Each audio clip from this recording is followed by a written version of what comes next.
My name again is Dan Heinemeyer. I'm the Executive Director with LCI, and I have the pleasure of introducing the panel here this morning. This is really going to put my non-existent Italian language skills to the test, but I'll do my best here. Bill Minielli has 45 years of industry experience in construction for clients.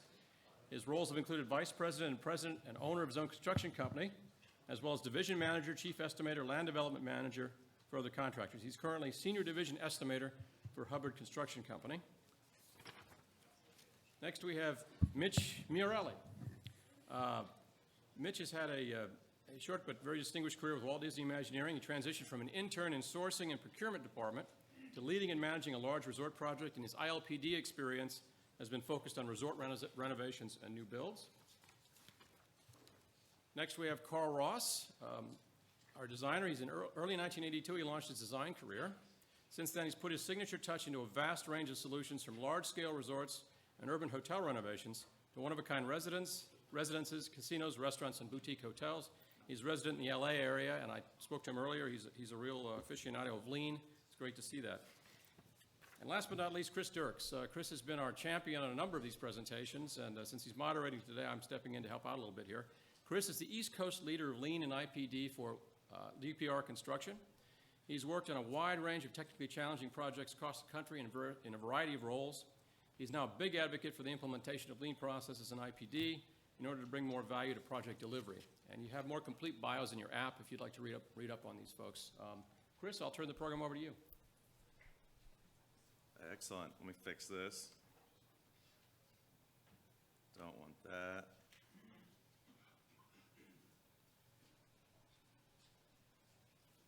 Here. Let's try this.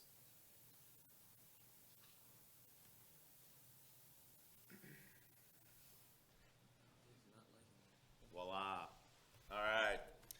What we're going to do is we have a bunch of different talking points throughout the different slides, but I'm going to turn it over to Mitch, who's going to kick it off for us. Great. So we wanted to start with things we struggled with. We're going to talk throughout the day about setting up an IPD project and sort of the tactics we used and lessons learned that we had throughout the course of the time. So first thing that we really struggled with is co-location. So co-location, can everybody hear me on this? Disney has an interesting way that we get capital funding for a project, and we didn't request enough capital funding early on in the project to set up a co-location site for the team early on. And it was a pitfall because we lost a lot of time. We didn't get co-located until sometime middle of DD.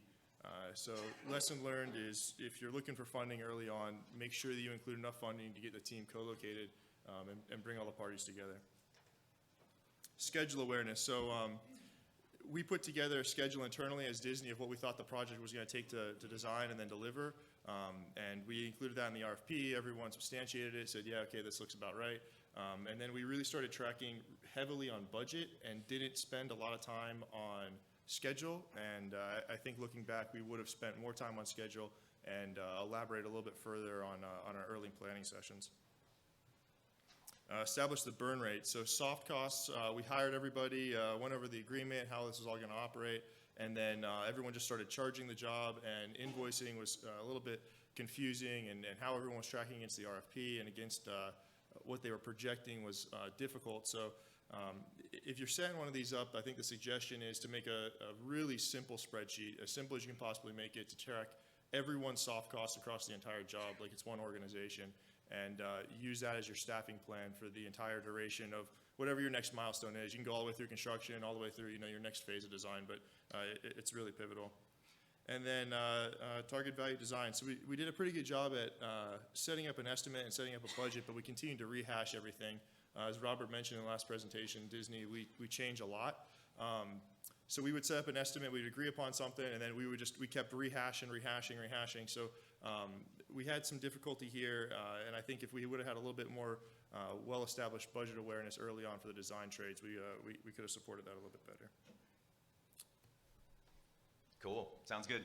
Well, we wanted to start first with a slide of the things that didn't go well. We have done some pretty cool stuff, but as Mitch pointed out, there's some things we struggled with. But we do want to make this a learning experience to share what we've learned. So you're gonna see the same slide at the end, but we wanted to go through what are the key learning objectives for us that we want to make sure everyone understands. And first one is selecting parties.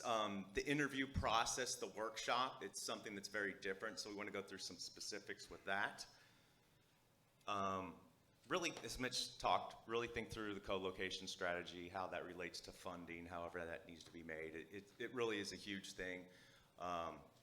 Co-location has been now that we're in our new home, has been very helpful to us, but you got to think through how that means, what it means for your project, what it means for funding, where you're going to go, and all that good stuff. Accountability. We have a section dedicated just to this, but it's asking the hard questions and then asking it again. It's so crucial and it's so important. And then the fourth one is focus on your health. How are you doing as a team? So a lesson learned is we're doing surveys right now to measure that. And the lesson learned is we could have done it sooner. We should have done it sooner, but we do want to share some of the stuff that we've been doing. So these are our key learning objectives for our session today. They're kind of, some have their own sections that we're going to dive into, but some are kind of sprinkled throughout everything. So with that said, a little bit about our project itself. Yeah, so unfortunately we can't tell you too terribly much about the project, but it is the Wilderness Lodge DVC. So we are building more DVC, which is Disney Vacation Club. It's essentially our timeshare properties, and we're putting more of them at Wilderness Lodge. So quickly, here's our partners. To date, we have the most partners on an IPD job on Disney campus. There was 12 originally. It's kind of deceiving. DPR is doing self-performed drywall, so that could have potentially been another partner above and beyond this.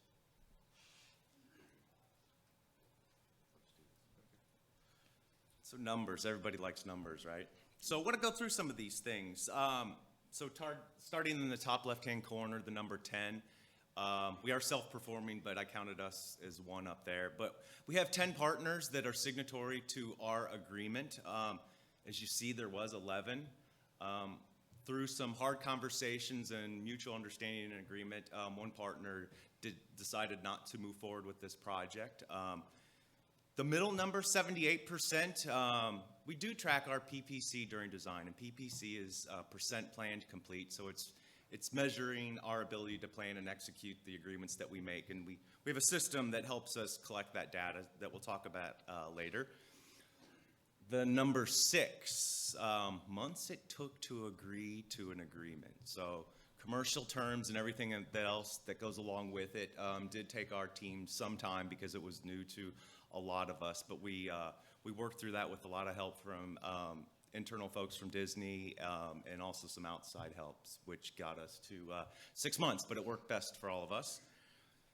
Dose, number 2. So this was a big thing, and we're going to talk about it later, but to help us make sure we kept on track with design, we had 2 check-in calls every single week outside of our different cluster calls and everything, but we had 2 15-minute calls checking on what are any outstanding items and what are any items that are due today. And since we were scattered across the country from California to Oklahoma City to Orlando and several other cities, we decided let's just have 2 15-minute check-in calls to make sure we're keeping on track with everything. It was a huge help to us. I'll let Mitch talk to the middle one. Yeah, there's an argument that the value back to the owner is priceless. Yeah, it is. It definitely is. Some of the different things that the team has done have been incredible. They're all aligned as far as the project concern goes. So a lot of unique and different solutions to problems that we've had before in the past that are value added to us, the owner, and that we really can't put a design or a cost metrics to. And then this was kind of a mandate that we did in the RFP, was we wanted to have the entire project in one Revit model. So it was just something we decided upon early on in the project, that we wanted the entire thing in one model, and we mandated it at the onset of the project, and it's really been a huge help. It was difficult to set up with firewalls and servers and yada, yada, yada, but I think it's proven beneficial. All right, so we're going to get into selecting parties. This is kind of the meat and potatoes of the whole thing, and how we went about it. We coupled a lot of lessons learned from the projects we had across property of what their pitfalls were, what they did great at, and how we could improve that. So we sent out RFPs. Our RFPs are extremely small. If you guys have seen them now, they're maybe 10 pages or so. And we selected the GC and the AOR first. So that was the first round of interviews that we did just as Disney. And then once we got those two parties on board, we brought them in. We didn't really talk about the project at all. We talked about philosophy and how we wanted to set the job up and what we were going to do to then select the rest of the parties, how we were going to do it, what was the manner we were going to do it in. Chris will get into some of these details. And then we came up with lists of questions and then grading criteria and how are we going to bring these individuals in and how are we going to all collaborate and choose the partners we wanted to work with for the next couple of years. Cool. I will say, we're going to not spend a lot of detail on this. There's a group tomorrow, several of them are sitting up here, that are going to do part of the 80-minute session diving into the details of the importance of this, how it's done, even doing a little bit of mock-up. So I think it's the people side of lean is the title. So check that out tomorrow at 10:40 if you're really interested in this. But what we were doing was something a little bit different. So with these back here, these remaining partners we wanted to bring on board. We went through a process of figuring out who the right individuals were, and then we said, okay, now it's time to just, as Mitch said and the rest of us, is rip off the Band-Aid. We kind of need to put most everything on hold and get on board our important partners. So we issued RFPs, 3-week time frame for an A3 response. That was very crucial and eye-opening for some people. Then we did a 60-minute roundtable discussion because the importance of getting the right people, personalities, skill sets was extremely important to us. So we wanted to not have a PowerPoint presentation. We wanted people to come in and talk to people. Value-based decision by the team, which I'll get to here in a moment. And successful parties were usually notified in 2 to 3 days. So it was a pretty quick turnaround. And then getting our remaining partners selected, it was about a 4-week process of intense interviews, sometimes 3 to 5 companies a day. Yeah, Chris, quickly, that 4 weeks is pretty crucial, as he mentioned about ripping the Band-Aid off. We made a business decision to essentially put the project on hold while we were selecting all of our partners. So we kind of did pencils down and stepped away from it, from the entire project scope, and really focused on getting the right team put together with the right people before we dove into any more details, because we wanted all of those people in the same room when we really started discussing the early design of the project. Yep. So what we did is we started with Disney's current evaluation sheet, and through the suggestion of several different people, we're like, we need to make something that's specific to us, our people that we want to be working with shoulder to shoulder on this project. So we did that. You'll see that on the next slide. But the criteria that we came up with that made sense for our project was the 6 bullet items listed below. And so they're cool sounding words, right? But we wanted to put some definition to those words. So we actually did a workshop where we broke up into different groups. We had 6 different boards written with that, each different criteria. And we said, what are some questions that we can ask that relate to those questions? So we did that. We developed our little, as you see up there, the cheat sheet of questions. So for us sitting in an interview, we had our questions that we wanted to ask, or at least be provoking our minds of what's the right things that we want to ask these different individuals. So the evaluation sheet that we used, so it kind of based on the 6 different criteria. You can see the different weighting and stuff that worked for us. But the great thing is it was something that we came up with as a team that made sense to us, and this is the criteria that we wanted for individuals. So when we onboarded DPR and GSB, the architect, we had our own matrices, Disney did, that we put together that we thought was, the best thing ever. And we had probably 15 or 18 different criteria that we graded on, and it was way too granular. There was too much minutia. There was overlap between different columns. So the lesson coming out of this is make the grading sheet simple and easy to read, and make sure everyone knows what all the different criteria are before you go into the interviews. Yep. So again, we just wanted to quickly touch on this, but tomorrow they're going to dive much deeper into how this is done, the do's, don'ts, lessons learned, some great stuff. So what we did is once we got everybody on board, we were doing different workshops. We actually did 2 really big ones, sometimes took up the better part of a week. But each time, each workshop, this was our theme, was 90% general learning. We wanted to start with getting an understanding of what are lean principles, what does it mean to have a lean mindset, what's this target value design thing, how is our deal working out on our project. So we wanted to talk through that. And some of these guys are going to jump into to talk about their experiences we did during the workshop. But this was the agenda this was our second big workshop. It was the first day of 3 days of stuff. But you can see the different topics that were on there. And then the stuff in the red on the right, which says preparing for the next 2 days, was we spent a little bit of time talking about the project and what we wanted to do. But I want to turn it over to Bill and also Cara, who want to talk about some of their experiences through this workshop. Come on. So, this ILPD thing, how many architects or interior designers are in here? Okay, so you kind of know where I'm coming from. So this A3, you submit an A3, and I figured 6 would be better. So I just put 6 sheets in instead. Because there's a lot to say, right? So the interview process, and I know we're going to talk about the kickoff workshops, but the interview process is not a coachable thing. It's not a predictive thing. You either come in and you have it, or you are a lost puppy in the woods. And it's about learning, and that's why everybody in this room is here. It's about learning, it's about growth, and about changing the status quo.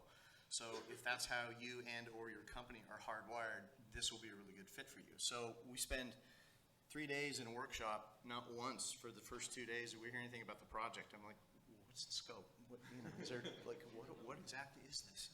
Yeah, an 8.5 by 11 piece of paper. Yeah. So Chris is facilitating. We're doing all these crazy exercises, like, stand up and tell something to a group of 70 people you've never met, something that nobody close to you knows. Why?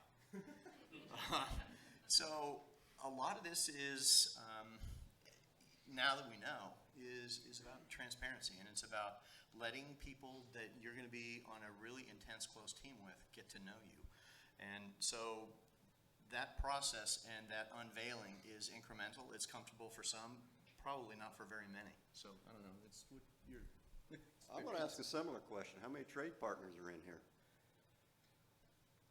Welcome. I am one of the few trade partners that was in the room with you.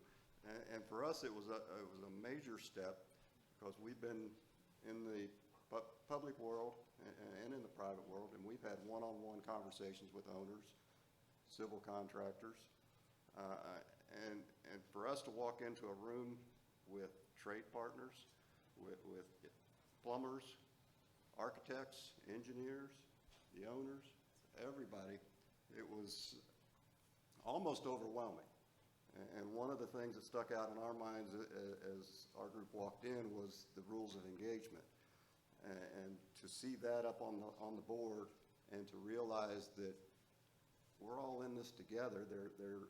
You're in a safe place. You don't have to get concerned about it, and you can say what's on your mind. And it's like Carl says, it goes to starting to build the trust levels. So the slide that we have up here is the beginnings of that, and it's understanding that educational process.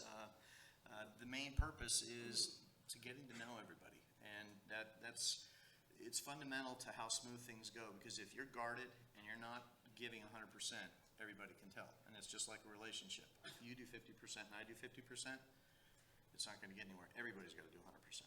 So that's kind of the approach. The workshops they really resonated with me, so much so that I went into Mitch's office and I actually swiped Chris's bag of all the little pool planning set. And I took it back to my office and totally sprung on everybody. I called a meeting and had everybody come into the main conference room, and I said, we're going to do this exercise. And they're like, what? What? And it is a beautiful, intuitive process, and it's a lot of fun. And it has helped my company a lot, and integrating the whole ILPD components.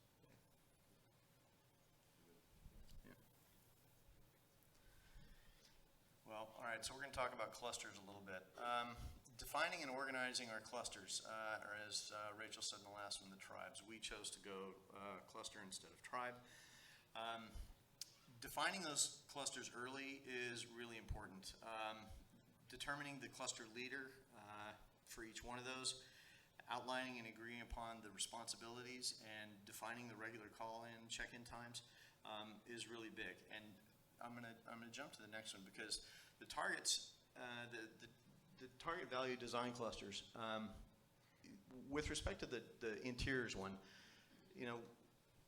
something that I didn't realize at the time was being in the town is very important, because there is a tremendous amount of, I guess you could say, administrative time that gets applied to this, and guiding that process.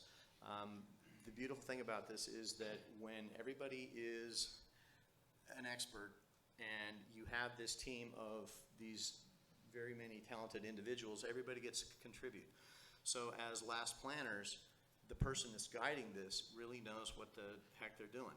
And that really is, I can't tell you how important that is, because you have to be able to predict and know exactly how long it's going to take, because the next step of this is you're going to start pool planning. And if you don't know how long it takes you to do all the components underneath your discipline, you're baked. So it's an important part. And also with the clusters, it helps break down some of the barriers. As many of you are aware, you get out onto the site, and there's always the gray area. The civil guy runs up to the building, there's a 5-foot gap, the plumber's standing there looking at you, saying, okay, that's yours. No, it's yours. This helps break this down. You're sitting there with the plumber, you're sitting there with the civil engineer, and you're coming up with a plan, and you're sticking to it, and you're all working towards the same goal. And these clusters help break down these barriers. In my past experience, in my mind, this is similar to building up a new company. You have to have the foundation in place. These clusters help build these foundations, and you build off of those, and as you're going along, you're building your trust in each other and in your partners. I was going to add one thing. So the way we came up with the names and filling this in was day 2 of the workshop. So that's why the title of the slide was Define Your Organization. It was like, who the heck's going to be doing what? Like, we need to start figuring that out. So we populated names with the idea of, most likely we need these to stick, but if we need to change it up as we go, that's fine. But we need to start putting some organization to what we were doing, because the banner at the top, the green banner at the top, was the cluster leader. So it was like, okay, what the heck does a cluster leader mean? So we had a conversation about that and started saying, okay, we need to start formulating our groups. When are you meeting? When are you doing check-ins, and putting organization to it? And with the idea of, if we need to change it as we go along, let's do that. But And that's an interesting part of it, is that group can expand and contract depending on the needs of the project and the phase of the project. So that's kind of a nice aspect of this. yeah, because we wanted to make it work for us. Yeah, we had a general idea of 2 different forms of clusters, and we wanted to do it by discipline or by area of the project. And we kind of pitched those 2 to all, 70 or 80 people on the second day. And we basically took a vote on, like, what do you guys think makes the most sense? And then we split up and started noodling through what the clusters were going to be after we decided to do it by discipline. And then we've just stuck with it ever since. And it worked out really well. It got the ball moving immediately coming out of the workshop. It wasn't another couple weeks of iteration to figure out what the clusters were going to be. And one of the nice things about the clusters is we met in the big room and we broke up into different groups. So we needed to talk to DPR. They were in a different cluster. We walked over, we grabbed them, and they were involved with whatever activity we needed to talk about. The same with the architects and the engineers. If something came up on the mechanical side and you've got a wall sitting here and the mechanical group has to run through, you can go over and talk to your architect and find out what needs to be taken care of. Good deal. So, accountability, kind of an important thing. So, got to put a slide up there that breaks all the rules of something you can't read. So, what this represents is a screenshot out of the tool that we utilize to track our commitments. 360 Plan is the name of it. But this is what we use. So when we would do different planning sessions and figuring out our commitments, we would populate this with 6 weeks or so of information. And this was the tool that guided us to make sure we kept on track. And so when I was talking earlier about the 2 check-in calls that we would do each week, what we would do is bring this up, filter it to anything that's outstanding and what's finishing that day, and it would drive the conversation. But what this also did, it allowed us to track our reasons for failure if we didn't hit an activity. It also gave us our PPC that we talked about. But it was a great tool. Again, it was an online web-based system, so because we're all scattered across everywhere, it was easy to get in and maintain it. But it really helped us keep each other accountable to the stuff we were doing. So we got a lot of different things in here on the accountability. This is the conditions of satisfaction that we put together and agreed upon as a team. So what we did the first pass of this at our first workshop, plotted it out, put it on the wall. It looks nice and cool. And then a few of us were like, did we all agree to what's up here? It looks nice, but we actually memorialized it several weeks ago when we agreed to an FTC. But what we try to do with this is have items that are measurable. As you can read, some of those are not measurable, but the important part is it all means something to us on the team. Each one of those bullet items was discussed with all of our different partners, so we know what it means to us, and it helps us keep each other accountable. Yeah, and with operations too. So in all of our big rooms and in these discussions, we have our operating partner that's operating the resort as it stands today. And they're pivotal to the conversation, and they're deep into here. So if you have something like that matter, I would strongly encourage to get them into the room, because it's one less layer of complexity you have to deal with. Another thing on accountability, what this picture represents is we do our ILPD health check survey. We do it monthly on the project. And so on our big room days, we actually kick this off. I pass around a one-page sheet of paper that has 15 different questions. The 15 different, actually 16, but 15 of them have a different key performance indicator category to the question. And then there's one question where you got to actually do a little bit of writing. And it's, what's one thing you want to improve upon on this project? What do we need to do better? So we take 15, 20 minutes. Everybody fills that out. I take it. Then Chris disappears for a little while, punches it into a spreadsheet. And we try to end the big room session with a conversation about what are the results. So we put it up on a wall. But it's a lesson learned with this is we didn't get it going as quick as we wanted to. And Mr. Bill Seed reminded us that it's a good idea to do this, and some other people. So we did it, and it's been helpful. It has drove some hard conversations with the team, which needed to take place. But it's been very helpful.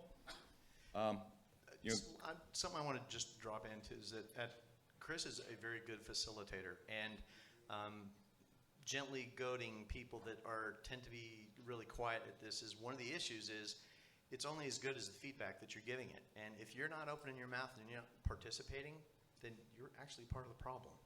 And so your statistics actually bear that out, is like the ones that aren't talking, we should talk more. Well, then open your mouth. Yeah. All right, so the financials of the project, this is our curve. Just like the last slide you saw, these are plastered everywhere throughout the project trailer. In the big room, we have metrics and sheets pasted everywhere. We go through these once every other week in the big room. So it's full transparency. If there's any spike or dip, the estimating group sort of goes through what happened and what some future trends are. And then we've been working really well with the design partners on what they're seeing, what other conditions they potentially see coming into the field, or other savings they might be able to design around. So it's vastly important, and I encourage to make sure that this is visible to all team members. Setting up the burn sheet very early and getting the actual cost and the projected cost and keeping track of them is very critical in this process. As Mitch can attest, our projections were considerably higher than what we actually billed, and some of them went the other direction. And those people were called on the carpet and made accountable. I'm that guy. He's that guy. That's part of the whole open atmosphere that's in our group here is we talk amongst ourselves. We will challenge somebody, and everybody needs to see this on a daily or weekly basis.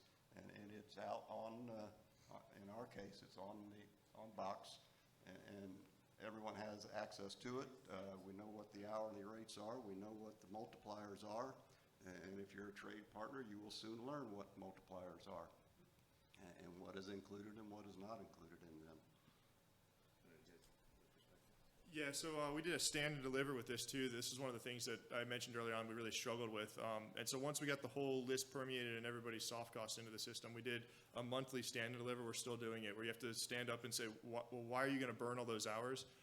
And this is, I think, where we coined the term thin skin, don't come in. Because there's some interesting conversations and some hard conversations that we had, but all to the benefit of the project, and it's a great tool to use. We still love him. Okay, that happened just one time.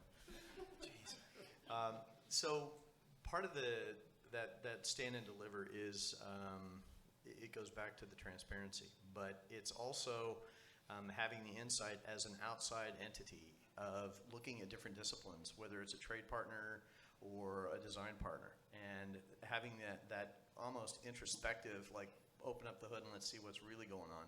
There's nowhere to hide. There's absolutely nowhere to hide. So it's about putting yourself all out, and the more you do that, the better this process is.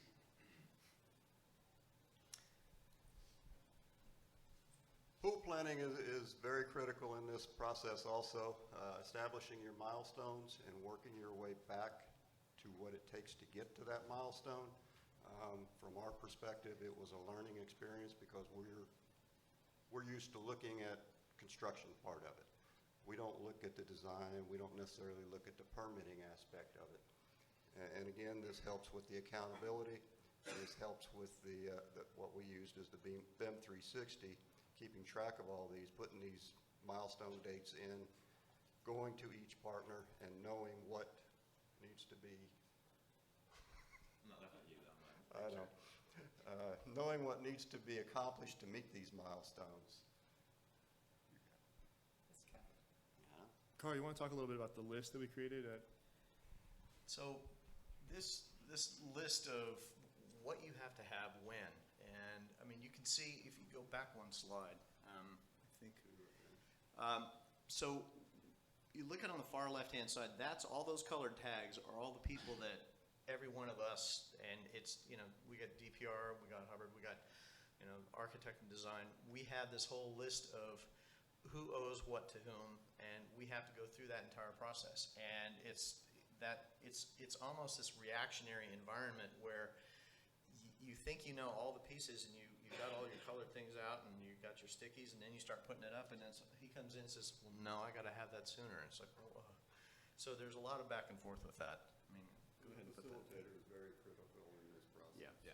Yeah. So that poll planning and having that list is it's really, really important to go through. Yeah, because this one's from the 100% DD, and we started with, well, what the heck does that mean? So we defined it and put it in, which was helpful. And I will say one of the most challenging things about on the design side and the architecture side is that for decades you have been drawing and designing because of how your firm does it, because of how the AIA or NCIDQ has told you how to do it. These things have to be in a certain package to achieve done as they define it. You get to put all that on hold, and all of a sudden now I got DPR walking up to me and saying, this is what I want on a drawing set. It's entirely different, entirely different. So the whole thing about waste and weighting, how many lines are on there? How many times do you have to draw the profile of the door casing and the base? Does it really have to show the profile to get an accurate price from DPR? No, you don't. And it's rethinking how you do that. So we get the list, and it is absolutely changed how we document and what we document, because what he's asking for is like, what do you mean you don't need elevations? That no, I don't need it, but I do need vertical elevations off the floor, all those devices, and it's down to that granular level. But when you think about the production level of literally hundreds of sheets of drawings, and you got 14 people that are codependent on each other for all that work, it's a heck of a list of stuff to be able to pull together. Yep. So this is the slide we looked at 31 minutes ago.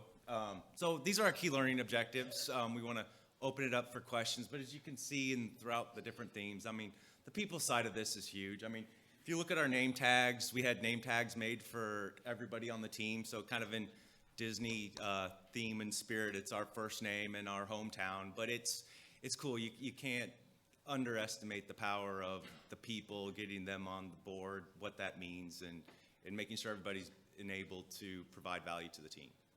So with that, if you guys have any questions, fire away, and we can get some mics to people, or just speak loudly. Yeah. So when you do the ITC or FTC, is the owner team's cost included, and do they be tracked when the burn rates are being discussed? Yeah, good question. So the FTC, what's included? I'll actually let Mitch touch on that one. Yeah, so we held back, the Disney budget is in a completely separate budget. Yeah, FTC is final target cost for those of you who aren't familiar with it. So it's just the cost the team can affect, and then as far as how we staff a job, it kind of is what it is. So we hold that back. There's been a lot of discussion internally on, is that the right thing to do? Maybe it's not the right thing to do. We should be completely transparent, but there's more discussion to be had with there. Either way is a great way. Yep. When you did your pull planning, after you did your first overall view of the whole project on the pull plan, how did you determine how to break out your batches for your pull planning? Did you break it out into design and then rework that pull plan and give it more detail? Did you break it, like, how did you determine your batches? So the question was, how do we batch the pull planning early on after we did the initial milestones? Do you want to talk about that, or? The overall milestones are established, and you fall back to traditional like programming, schematic, DD, and whatnot. I would say in retrospect, because the emergence of the list that we are to draw to, that the end deliverables on the ID side that we're responsible for came later. If I could offer anything else, that it would be great to get that out in the early days, like at your introduction, because your GC and your architect of record are going to be the first people on board. You're going to know at that point what you need, and so I would say you go back and you reevaluate. But yeah, you'll do those increments and say, okay, we didn't go any farther than six weeks out, because after that, too much changes. It's too much changing. Yes. Yeah, for you, a question as the architect. I'm not the architect. I'm the interior designer. Well, okay. Interior designer, same problem. How do you estimate, when you make a proposal, is it kind of an open-ended fee structure until something happens, or how do you begin to determine your fees for your project? Well, how long is a piece of string? I mean, it's very difficult with a scope that's defined, let alone the one that is malleable and can change as this one has. So yeah, you define what you think your hours are and what your administrative costs are, but that's all stripped down and what you think it's going to be. And I'm going to let Mitch. Yeah, so when we were grading, that was the smallest grading criteria was, Of those 6 categories. yeah, it was the commercial term. So we tried to strip that out to not be as large of an impact, but we still looked at it to make sure, are we in the same ballpark? Because we had our budget already set up. And then if we were in the same ballpark, we used the burn rate sheet then to depict, are we getting the right person for the right amount of hours, and how can we affect that cost? Was it based on square footage, or you kind of have something to start? Yeah, similar, historical data of previous projects that were of similar scope and, similar room counts and stuff of that nature, and what we thought it would cost to design and build them. And for us, that's how we derived our initial fees, was based on past work. We've been doing this for 20 years. We kind of have a pretty good idea. It's not our first rodeo. But something I want to say about those categories is, this is not the right place to pick a poly-party partner based on fee only, because you're not, if you think value is there, no. You look at those other categories, and each team, each of you, as you start to go forward with an LPD project, you'll come up with your own criteria. Money is the least of your worries, because money is taken care of contractually. That's down the road. But a lot more important is, how good of a thinker, what is their expertise level, are they able to learn and innovate? I mean, there's a lot of other factors that you can play with that. Yeah. Up top? Give me some more background on your last item number 4, focus on team IT. Talk about surveys and those things. At which point in the project phase do you do surveys and retrospects? Yeah, we've been doing this for about 4 months now. We've kind of been assembled as a team coming up on 10 months. So we should have done it much sooner. But the way we came up with some of the criteria, there's a few of us who did the first pass at it, bounced it around a bunch of teammates, and said, okay, does this make sense for us? And I guess it really, we tried to make sure it related back to our conditions of satisfactions. We do it monthly, as I explained in our different workshops, but it's pretty simple. I mean, it takes me maybe 30 minutes to put into a spreadsheet. So I collect the data. A lot of the questions are rated from 1 to 5, and we have defined criteria for what 1, 2, 3, 4, and 5 means. We got 4 questions that are yes, no, and then the 1 written question. So it's worked well for us as a team. We actually, on our last one, our transparency was, I think, at 48%. And then we looked at the question that related to transparency. We're like, well, shoot, those don't go hand in hand. So we're actually changing that up in our next go-around. So can definitely go through more if you want afterwards. But Follow-up, can you talk Sure. about the conversation that you have after the survey results come out as a team? Yeah. How you structure that conversation? Yeah, so the example is the transparency one. I think if I remember right, the question that went with it is, do you have any lingering worries about the project? And just 2 weeks before, we set FTC, and we kind of stretched ourselves as a team. And so I'm sitting here putting in the information. I was like, holy crap, we were like 78% last time, and now we're nosediving. And so when I put it up on the screen and we talked about it, I said, what does this mean? What's going on? And I started asking people. His hands go up. Oh, yeah, FTC, and the other person, FTC, we just said it. And so it was good because we talked about it, and the lingering worry is we all collectively made a stretch goal, which is fine, we all agreed upon it, but yeah, it's a little bit of worry, and there's nothing wrong with that. But it was an interesting conversation. Remember, it's supposed to be uncomfortable. Yeah, You know you're doing it right if it hurts just a little bit. yeah. Yep. How did you work through 6 months of contract negotiation, and what might you do to reduce that time if you were to go through the same exercise? So the way we worked contractually, the question was how would we reduce the 6 months of contractual negotiation?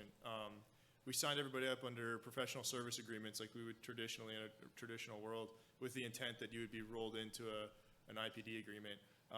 And so the whole team bought into the fact that even though contractually we were under a PSA, that's not the way that we were operating. So as far as moving buckets of money and shifting funds and managing the project, we never managed it as though it wasn't a poly-party agreement. As far as reducing the amount of time, I think if we had more partners that had experience with it, it would probably reduce the amount of time, people that were comfortable with it. The majority of the partners weren't, this is their first rodeo, a lot of ours as well, so. Would you guys agree to that? It'd be much quicker for you? Yeah, same team, next project would be way, way faster. Yeah, hopefully it's continual learning, and then, you have more big lean partners that help push the process. Yeah.